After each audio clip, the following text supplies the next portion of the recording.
Hello everybody, this is Garth from Myth Leather Company out of Marysville, Washington, and today we're going to do a full tutorial on making this Bonnie bucket bag by Swoon Sewing Patterns. We'll post a link in the description for the pattern, and this is a modified version, obviously made out of leather. The main body of the bag has this purple metallic color in a 4.5 ounce leather.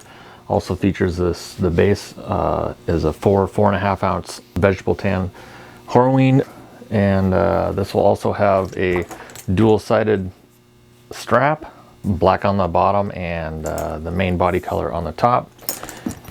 Fully lined with a zipper pocket, a slip pocket. And this one is interfaced with gotinterfacing.com's Woven Fuse 2. So we're going to show you the full tutorial. We'll have all the video portions timestamped so you can fast forward or skip to the portions you want to see. And we'll get after it right now. First thing we're going to do is we'll be cutting out the main body of the bag. This is a 4 to 4.5 ounce chrome tan leather. The temper is medium soft leather. And we're also using 3 other types of leather in this bag. One of which is this pebbled black. This is a 4 to 4.5 ounce. Which will be used in the upper portion on the inside of this bag.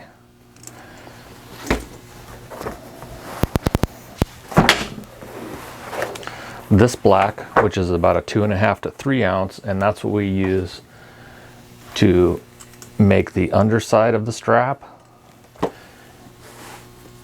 and the cinch piece. And then for the base and the accent piece, we're using this vegetable tanned horween. This is a pebbled Dublin. This is a tannery out of Chicago. And this is going to be used for the base of the bag and this accent piece here.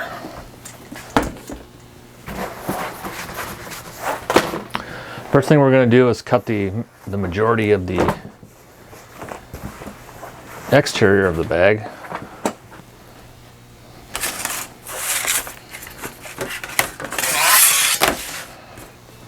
And we're going to do that by cutting the pieces with these aluminum templates that we've made.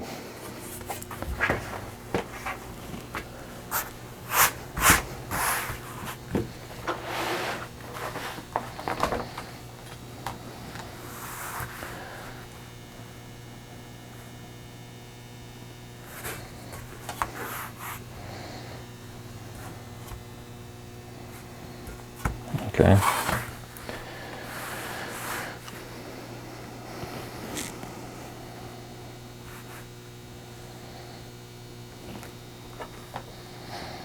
I think the first thing that we'll do is, since we already have this pretty much established from the last build we did for the strap, is I'm just going to take a 2-inch strip off the bottom of this so I don't have to worry about whether or not I have enough leather to make the strap. So I'll do that first.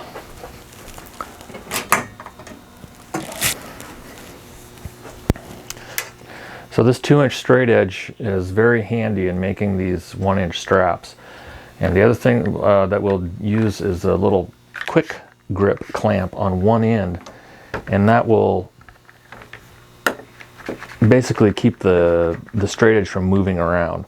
So just pin down one end, and then I'm going to take a rotary knife, establish one straight line, and then we'll come down the other side and then cut the rest of the strap out.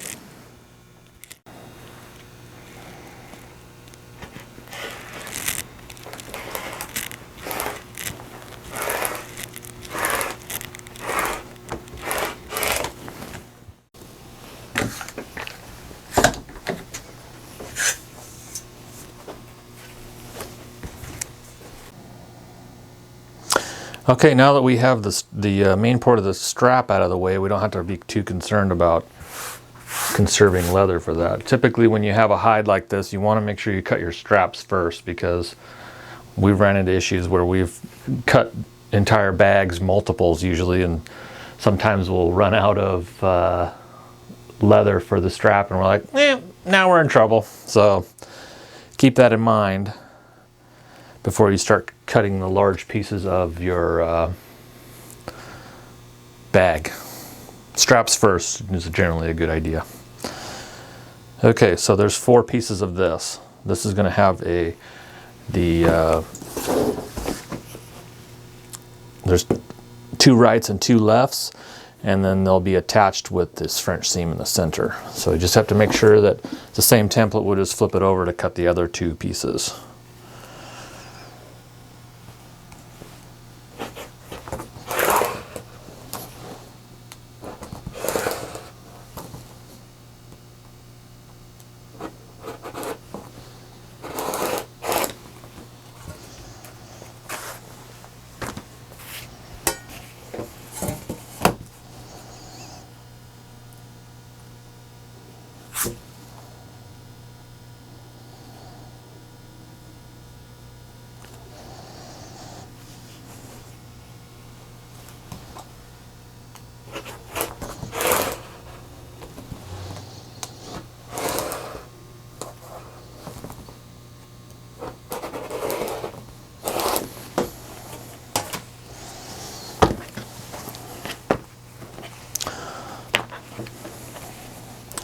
At this point, I always check to make sure this has this continuous radius at the top, and then I'll just flip the 2 pieces over so I know I have a set. Because I've made the mistake more than one time where I cut too many pieces of one side.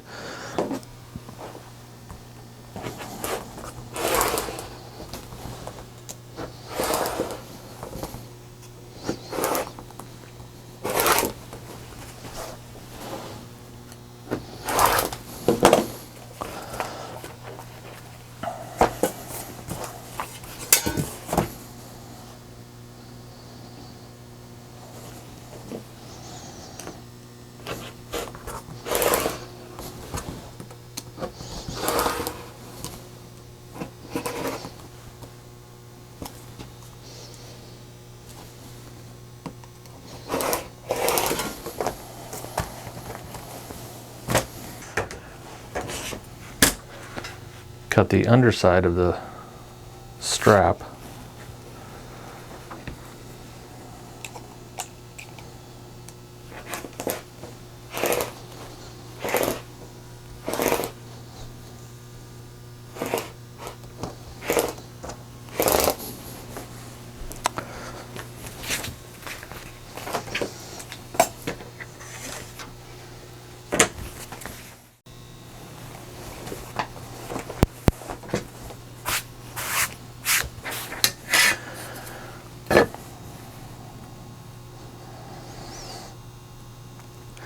This leather is slightly thicker than the last leather. This is a 4 to 4.5 ounce.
This is the last leather we need to cut out for this bag, and this is going to be the base and the 2 accent pieces. This is the pebbled Dublin.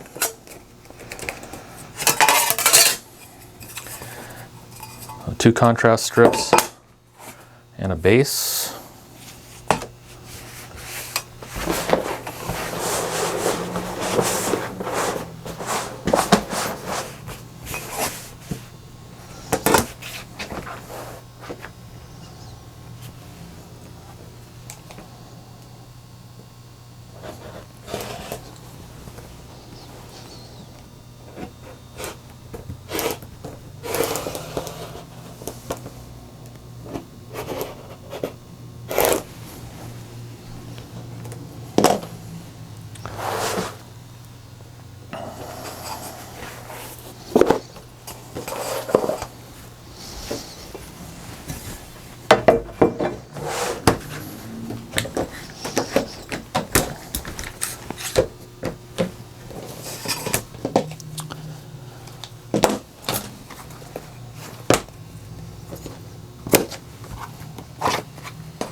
I like to establish a couple straight lines, leaving one edge maybe a little wild. That way I can just flip the piece around, I know it has a straight edge, and then use the template to help line me back up, and now I can force the material against this stop and then use the straight edge to make the last cut. Now it's pretty perfect.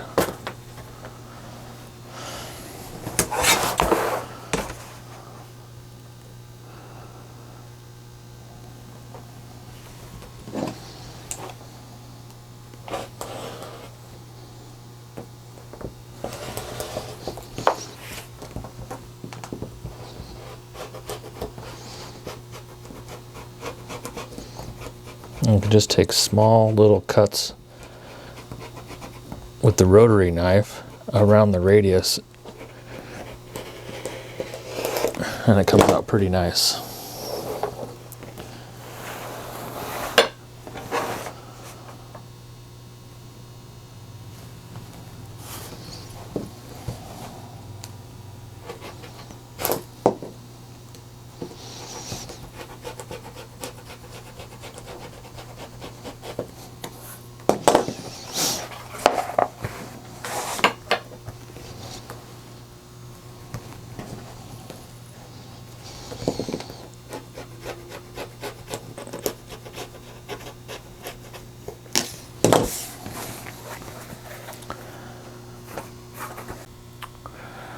Okay, the next order of operations, we're going to start fabricating the liner. This is just a standard cotton that we got from a local fabric store. And so we're going to interface that with this product. This is called Woven Fuse 2, which can be bought from gotinterfacing.com. So this will add a little bit of stability to the liner, and then we're also going to use this product, which is Decaville Heavy. You can also buy this from Barb at gotinterfacing.com, and we're going to fuse this, the Decaville Heavy, one layer of heavy onto the base of the leather after it's skived.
Okay, we're just going to show you the settings that we're using on this heat press.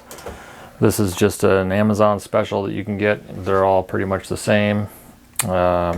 This just speeds up our process. You can also use an iron pretty easily with this interfacing.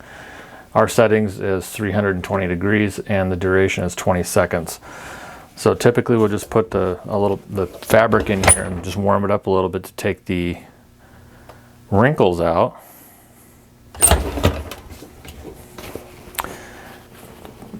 And then we'll fuse the interfacing. It's pretty easy to tell on this woven fuse too. Is the shiny side is the adhesive side, and then there's just the woven side. You want to make sure obviously that your fabric is faced the right side down, and then the adhesive side towards the wrong side of your fabric.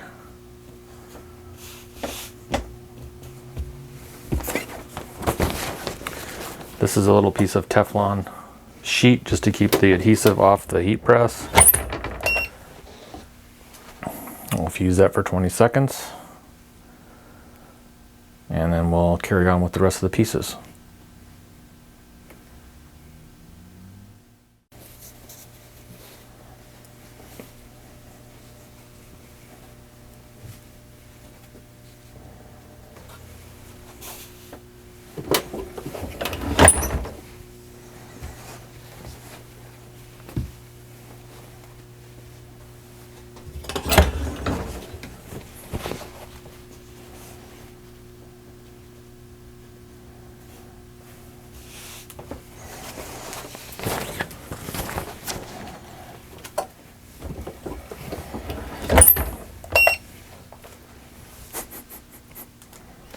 Okay, next up is the skiving, and the first thing we're going to do is set up the skiver to skive the base and the two accent pieces. So there's going to be two setups for this bag, one of which obviously is on this one I just described, and for the bags.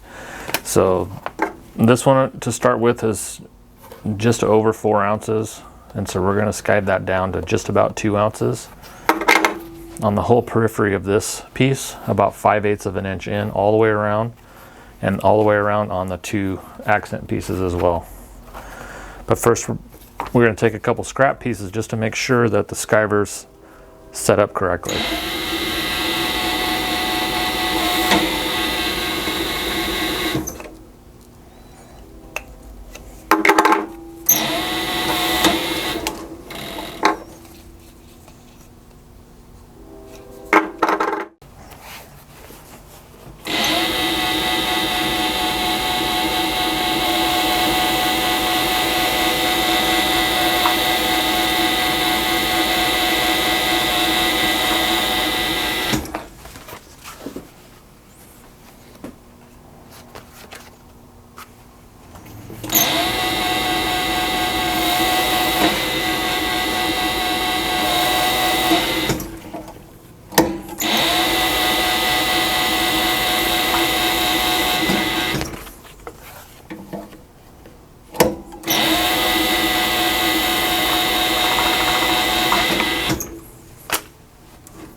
Although this isn't going to be an instructional video on how to operate the skiving machine, we will have a video dedicated just to the operation of the machine, and we'll show you exactly how to set it up, how to sharpen the bell knife, and what all these knobs and gizmos do.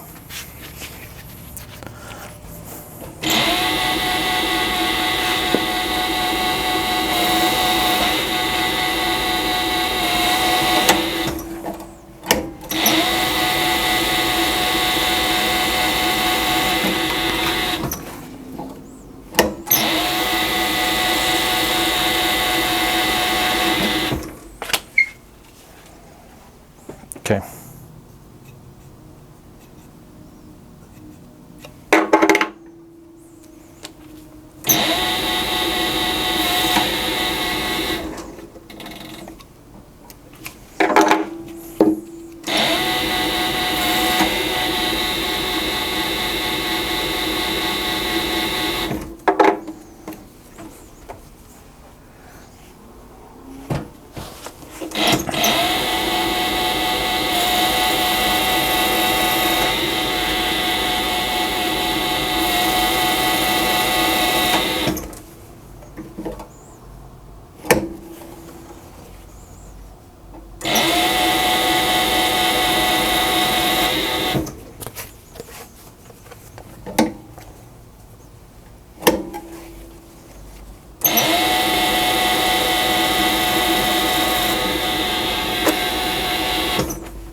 Okay, the next thing we need to do is we're going to put some layout marks on the base for the location of the base stabilizer. This is Decaville heavy, and so basically we're going to draw a 1/2 inch line around the whole periphery of this piece. And I like to use this.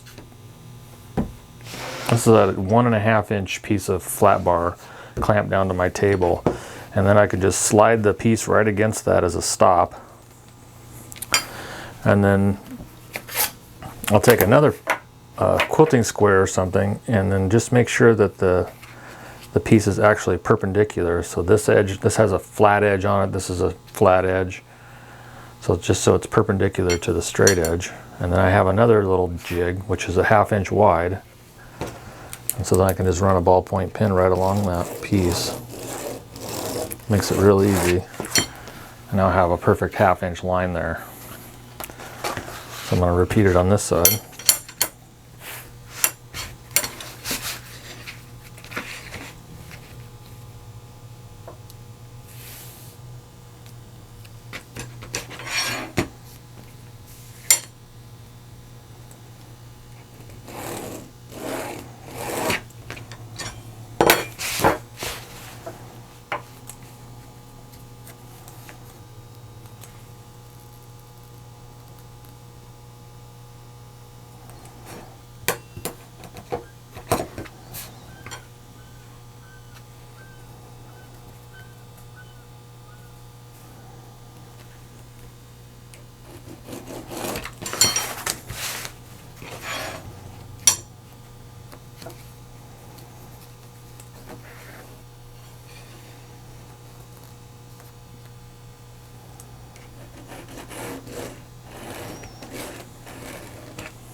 Now that I have all four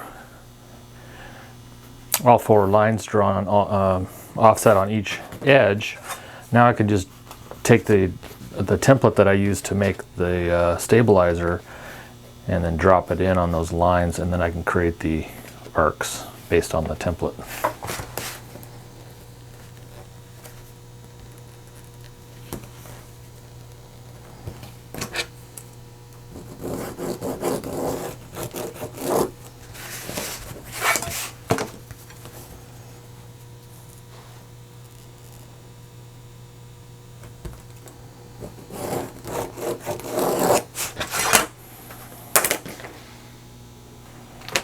Now we can fuse the stabilizer to the base on the heat press.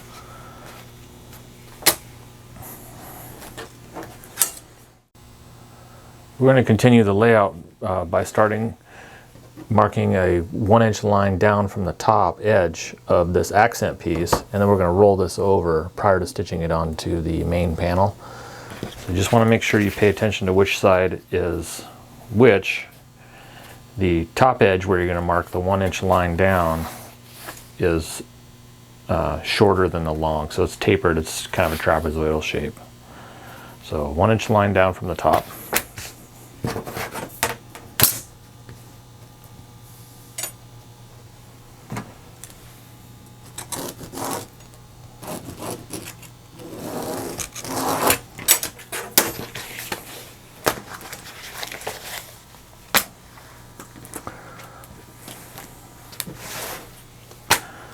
On the main body pieces, I'm going to mark a 1/2 inch line on the center seam, and then I'm going to mark some layout lines on the outside as well.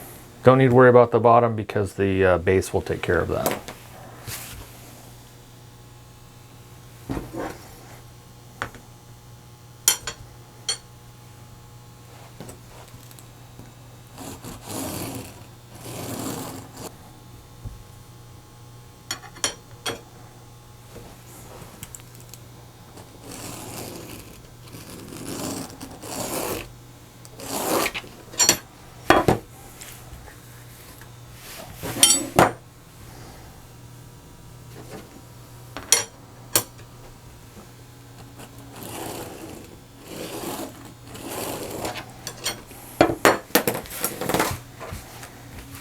2 more pieces to lay out, and then we'll be finished with the markings on our pieces.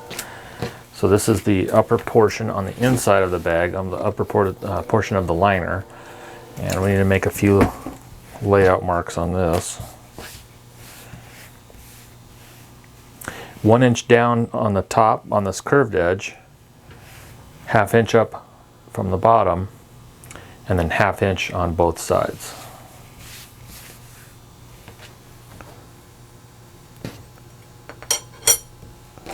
And I use this little piece of 1/2 inch flat bar. It's 1/2 inch on one dimension, 3/8 on the other, so it comes in pretty handy to make seam allowance markings.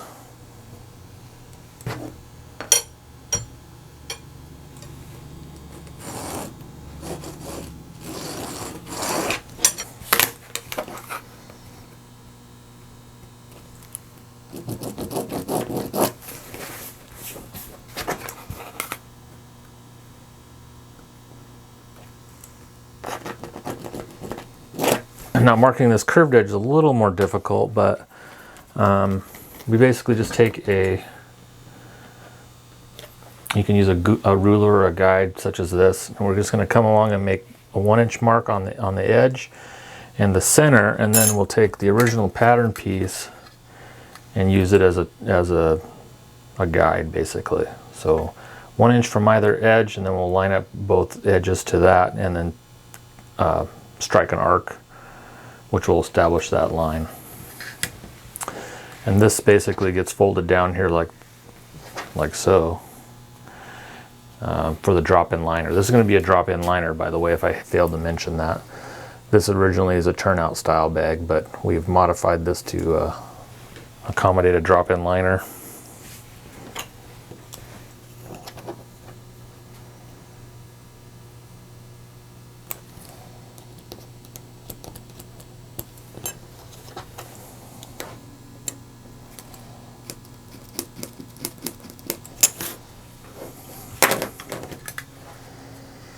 So I'm just going to take the pattern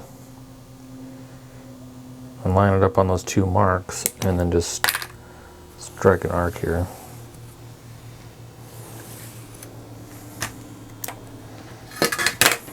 Like so.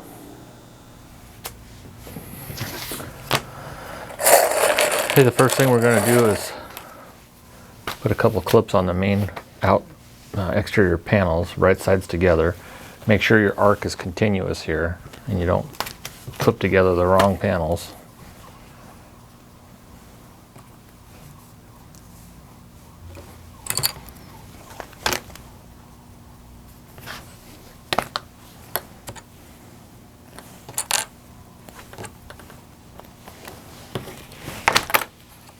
Next thing we want to do is apply some adhesive to this area here, and then we're going to fold this edge down to the 1 inch mark, and that's going to leave us a nice clean finished edge here with no raw edges.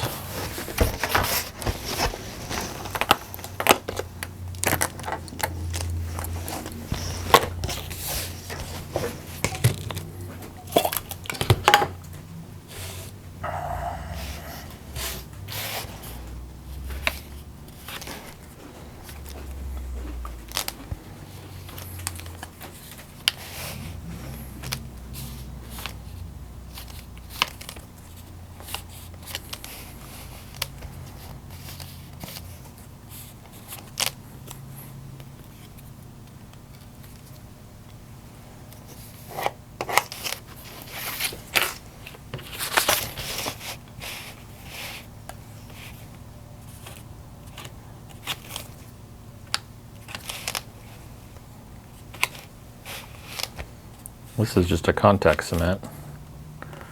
You could use double-sided tape for this if you wanted to. The type of glue that would be readily available to anybody in a hardware store would be the DAP brand Weldwood. Comes in a little glass jar or a quart size.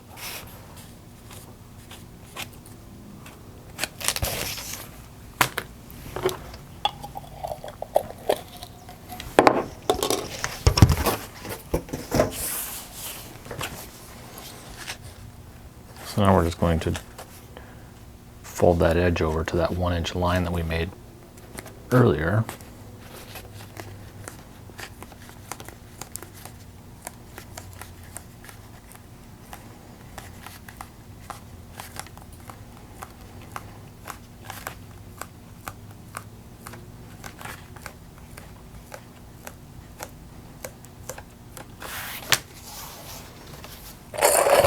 Take a roller, or you could use a hammer or some sort of weighted piece of brass or something.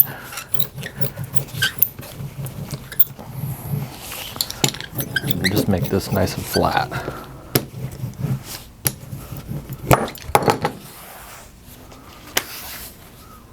Just like that. And we're going to do this piece, and then we're going to be ready to start stitching the main exterior panels together. Okay, we're going to stitch together the two main lining panels, the 1/2-inch seam allowance.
Okay, now that these two main panels are stitched together, I'm going to flip this over, and then we're going to glue this seam down.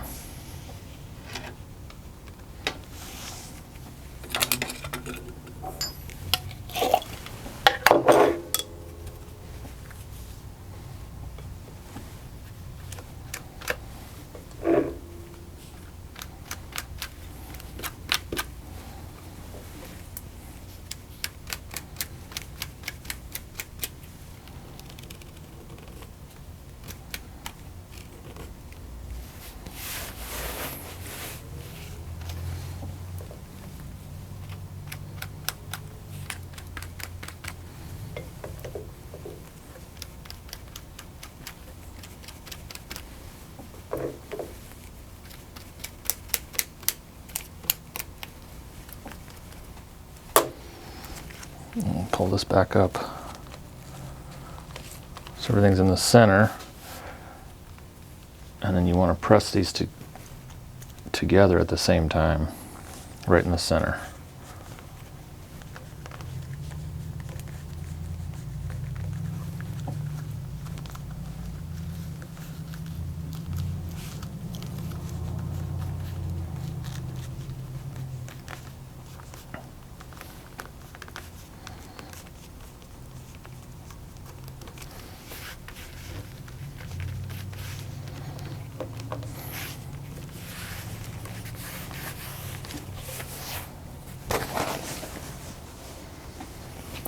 And there's one ready for top stitching on that one.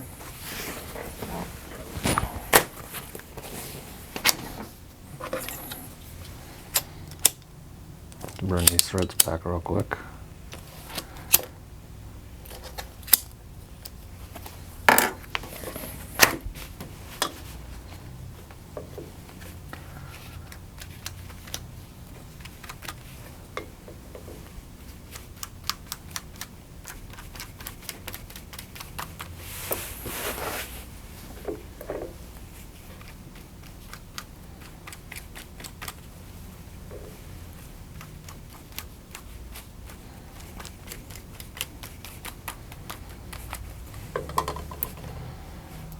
I'm just going to pull your two panels apart just a little bit and then press right down in the center of this seam.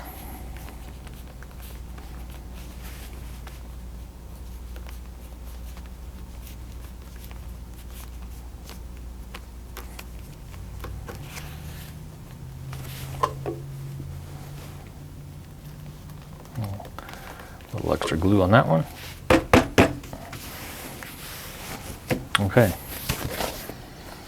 Both these panels are going to be ready for top stitching. Okay, we've switched machines here and now we're going to top stitch down the seam of these two exterior panels. 1/4 inch seam allowance.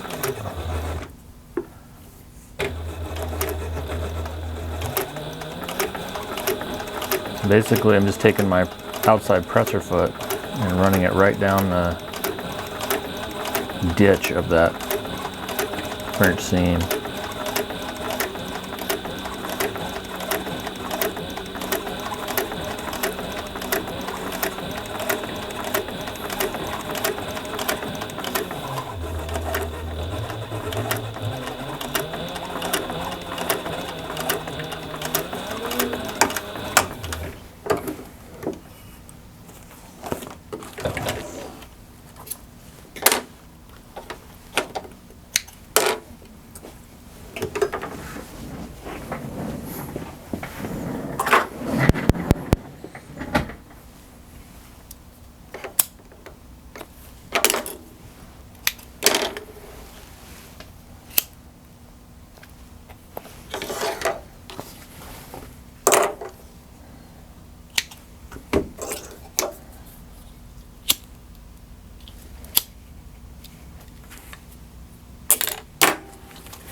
Okay, one more to go and then we'll be installing the accent piece on the bottom.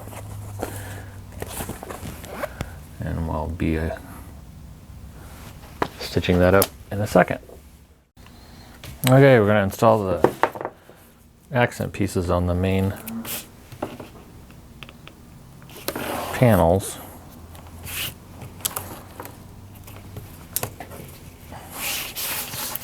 I'm just going to put some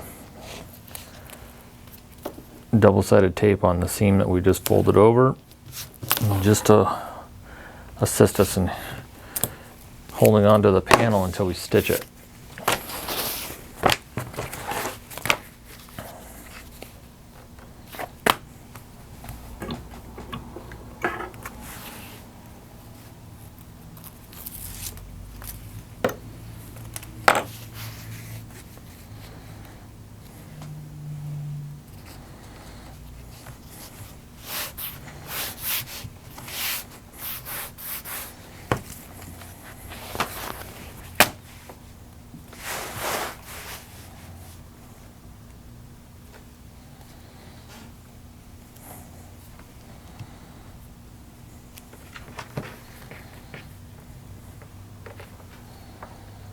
What I like to do is lay this other piece, the other side, right on top of this one, and I'll clamp it in place, and then lay the other panel right on top of it. That way when you stitch this up and you turn the bag, both of these accent pieces will line up on the seam. If not, they'll, you know, if they're off by even just a little bit, you'll be able to see that. I want it to be as close as possible. So I'm just going to lay this right on top of the outer piece upside down, right where these edges line up. Clamp it in place, and then I'm going to lay my other piece right sides together at the top, and I'll put a couple clamps at the top.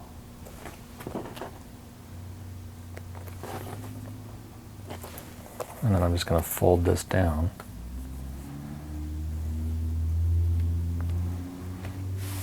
Right on top of the other piece. I'll put a couple clips here just to put a little extra security so it doesn't fall off while the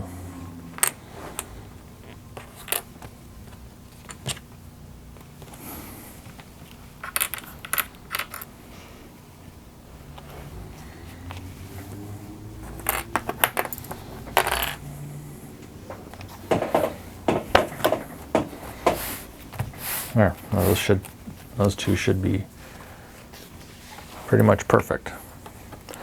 Now we're just going to go back to the sewing machine and top stitch this piece.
One down, one to go.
Okay, this is the point we're at. We have the both main panels stitched up and the accent piece on the bottom installed.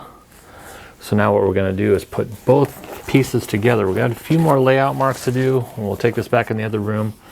We want to make sure we add a 1-inch line from the top of the bag down, and that's going to be our indication of where we need to fold it over later in preparation for the drop-in lining. We've already marked out where the seam allowances are on the sides, and then once that's done, we'll come back and stitch this up on both sides of the bag in preparation for the installation of the base, and we'll do that right now. Okay, at this point I've got both exterior pieces clipped together. I've struck that 1-inch line at the top so later we can bond this edge down to the 1-inch mark, and that's in preparation of the drop-in lining for later. I've got both of these pieces clipped together, and the most crucial part in my opinion at this point is to make sure that your accent pieces line up perfectly right here. That way when you turn your bag after the base is stitched on, everything looks nice and lined up. Otherwise, if it's just slightly off, you're definitely going to be able to see that, and I'll show you that in just a little while, what that looks like.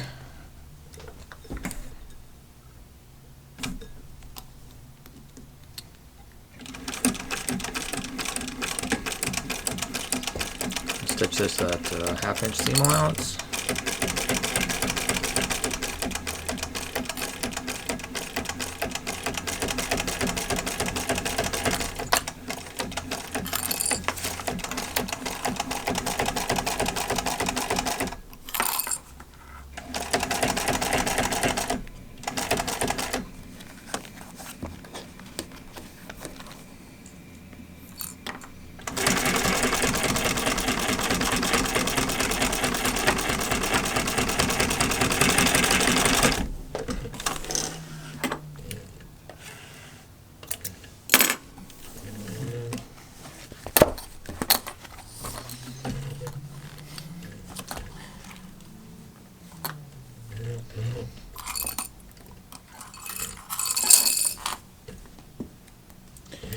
Flip the piece over and repeat, since I only drew the line, my seam allowance line, on two sides, and they wound up on opposite sides obviously.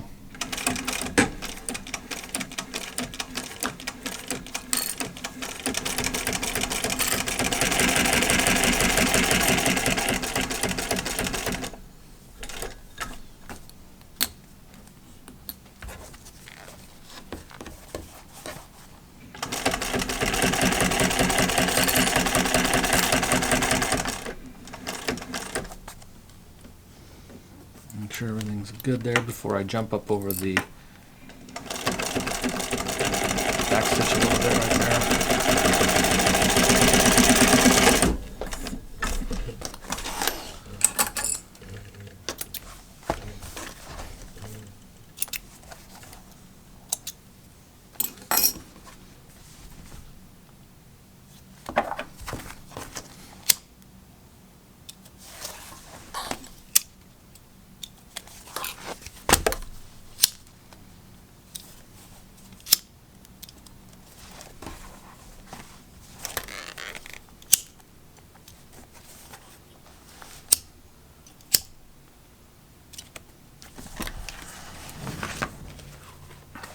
Okay, we're about ready to clip the base end of this bag. And this is where your marks that you made earlier in the center of these pieces are really going to come in handy. Because you're going to line up, first of all, this little notch on the center, basically in the, well, exactly in the center of this front seam. I'm just going to place this in here like so, and I'm going to line up my notch, put a clip on, and I'm just going to work my way around.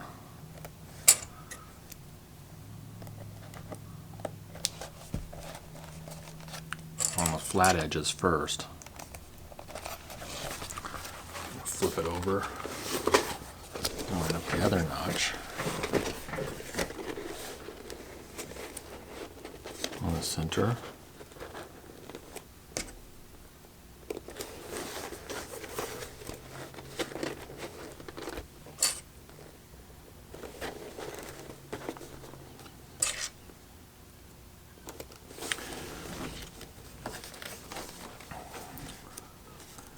Now open up this side seam.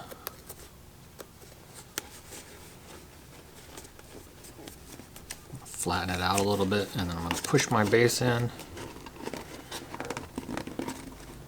I'm going to put a clip on it temporarily. I've got another tool that we're going to use to assist us in this, because this is really stiff leather. This is not an easy task. Really slippery. And if things want to shift around on you, we're just going to try to clip it into place to see what it looks like first. Make sure everything's good to go.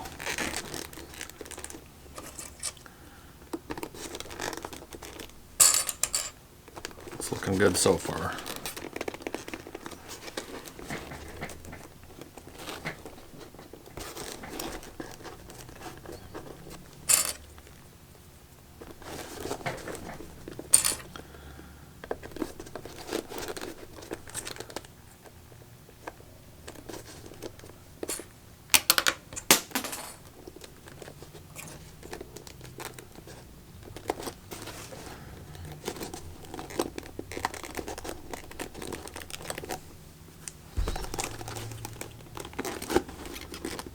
Make sure that everything's lined up really nice, as best as you can. Okay. And once I get it to this part, to this point rather, I break out the big guns. This is a Bostitch model P3 staple gun. It uses little 1/4-inch staples. And I'm just going to staple really high on the seam allowances, about maybe an 1/8 inch from the edge. Make sure everything's really nice and lined up. And just start laying in some staples.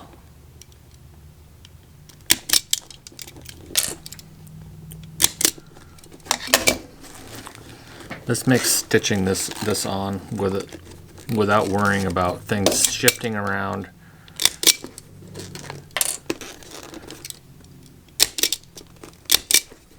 Really easy. And I'm going to stitch this base on right here on this flatbed machine.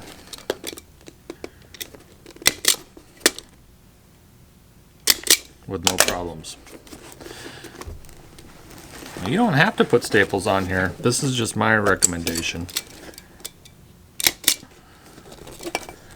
I had an aha moment when I actually saw another fellow bag maker, Lauren Mormino, try this trick, and that was just an aha moment for me. Like, that's genius. I am definitely stealing that idea. So I don't care. I'll lay all kinds of staples in there. I'll just pull them out a little bit later. You could cut them out as well if you trim down your seam allowances. So now we're at the opposite side here. We're going to open up that side seam. And I like to clip everything in place first and then come back and staple it. Because if you have something off and you go rogue and start stapling things, and then you have something shifted and you need to change it, well, now you're going to redo all your work. So I just like to lay the clips in first. It helps kind of mold the leather around where it wants to live too.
Okay everybody, it's a new day, and we have the base all attached to our bag, and we're about ready to stitch it on. I've changed the camera angle just a little bit to see if this would be a better view, and we'll just give this a try.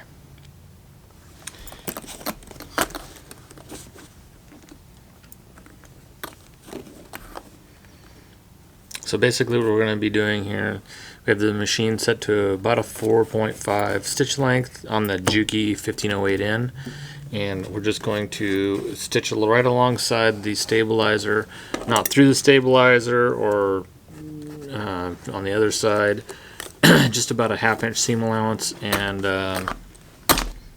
we'll just go from there.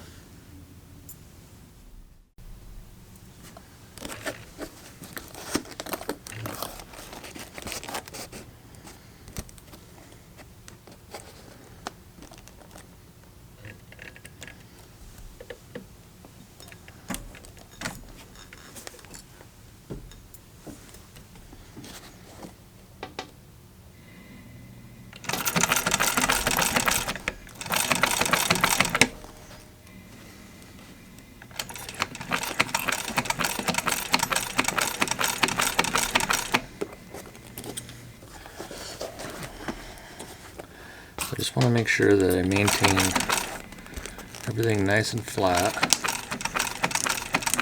I'm just going to start working it up around this corner. Make sure everything stays flat.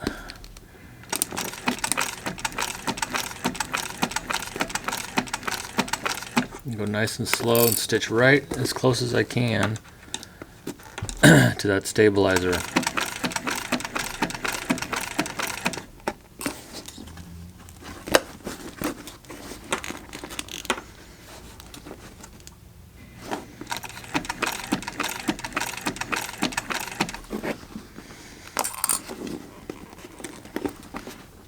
I'm readjusting and just make sure the needle is in the down position, obviously. Make sure that seam allowance is open on the side seam there. We're going to stitch right over it when it's open.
Okay, we're coming up to the starting point here, so I'm just going to clip these threads off so they get sucked down into my bobbin there. We'll pass and back stitch.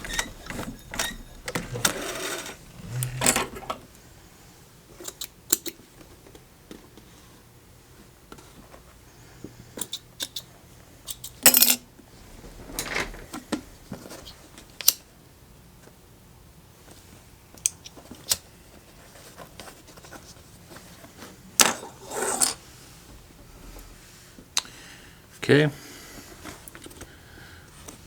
now I'm going to take my staple remover and remove all these staples, and we'll trim this up a little bit, and then we're going to turn the bag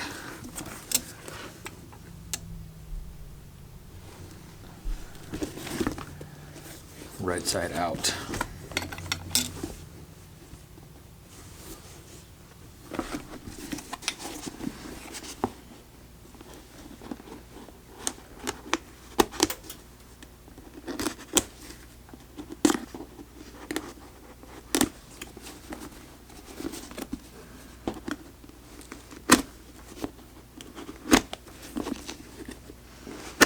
You could use a screwdriver here, a pair of pliers. You could use a staple remover that you buy from an office supply store.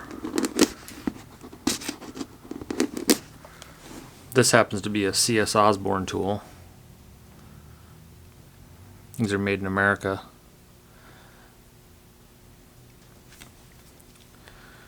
It's a nice little tool for removing rivets.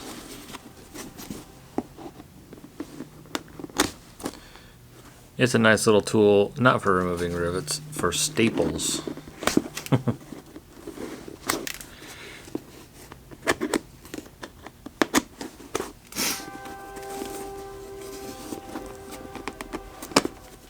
And here comes the train.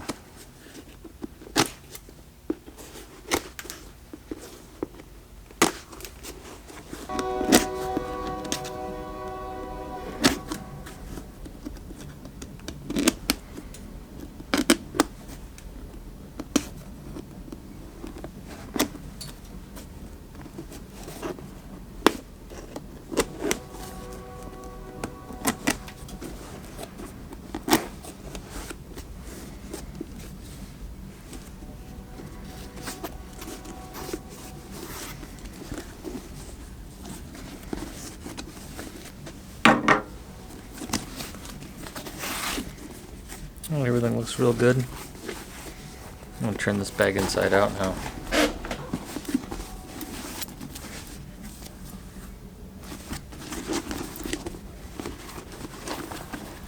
Right side out, I should say.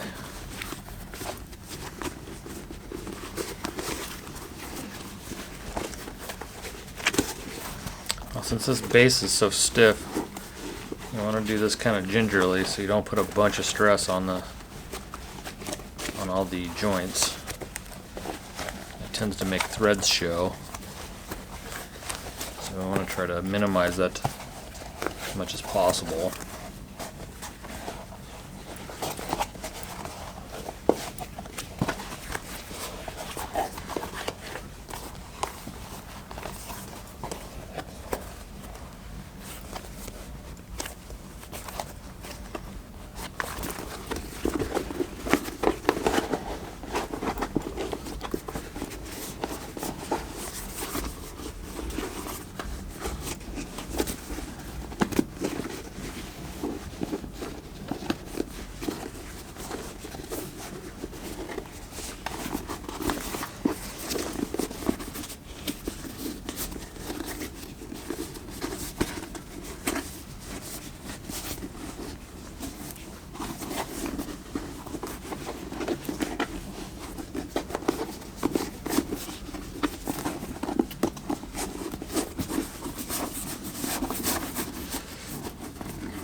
And there's the bag turned.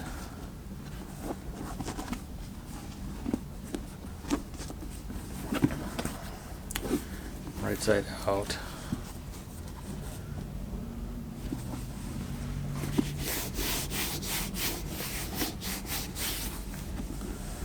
And the next thing we're going to do is figure out the location for our name badge. We're going to glue down the interior of the seams so the outside seam is nice and flat, and then we'll fold down the top in to the 1-inch line, and that's going to help set us up for the next operation, which is making the liner and dropping the liner in.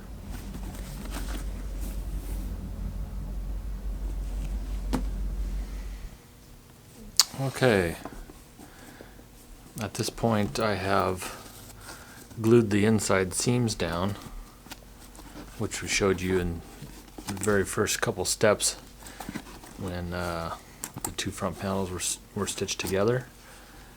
So we just basically repeat the same process of gluing the side seams down as much as possible, and that makes it a nice clean outside look on the bag. You don't have to do that, but I like to do it as it makes the liner fit tighter later on in the process as well. And also around the top perimeter of the bag, I've glued the edge over to the 1-inch mark that was laid out at the very beginning of the layout stage. So the next order of operation we're going to do before we work on the liner is I've already made some layout marks there, which is center of the bag, and we're going to be installing our Myth logo right down there on the accent strip, just center in the bag. So we're going to do that right now. I have this piece of hardwood here that I use for multiple things in the shop, and just for situations like this it makes it a lot easier for me. I also have a scrap piece of vegetable tan leather right here that I've marked out some layout lines and pierced it with the razor blade, and that's just going to back up the so this will get installed through the bag, and then I'll back it up with this strip of leather, and then we'll put on the washer.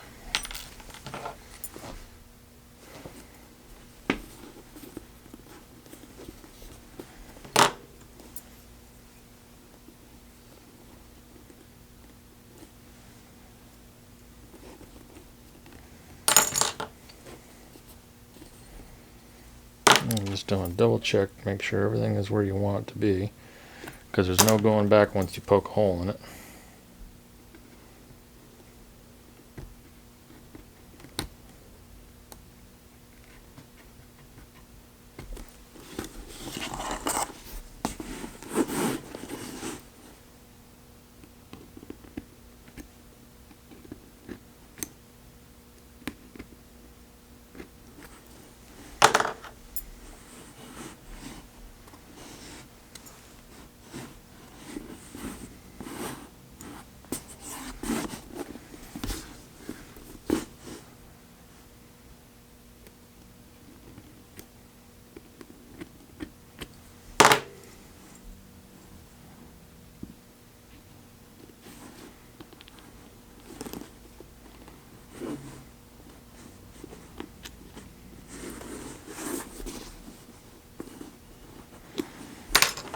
A little bit more on this one.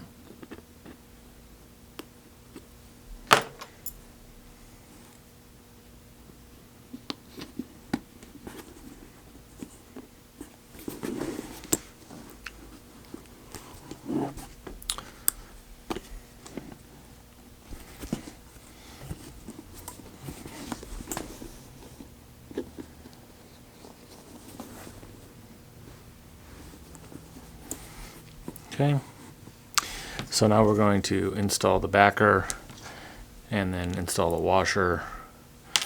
Fold the tabs over on the back of the logo piece, and then we're ready to start working on the liner.